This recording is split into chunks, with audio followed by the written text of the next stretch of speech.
दिवे घाटाचा अत्यंत कठीण असा टप्पा पार करून वारकरी घाट माथ्यावर येतात आणि इथे आपल्याला बघायला मिळतो तो सेवाभाव.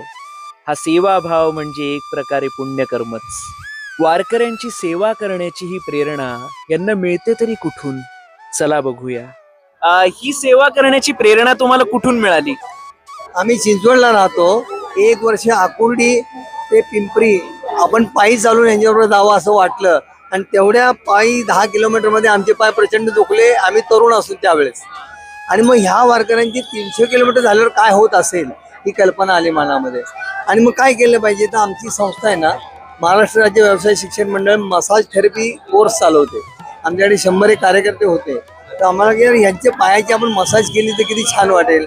मग ते तिथे चिंचवडला करण्यापेक्षा दिवे घाट तोडून आल्यावर करू, या संकल्पने इथे आम्ही सुरू केलेलं आहे.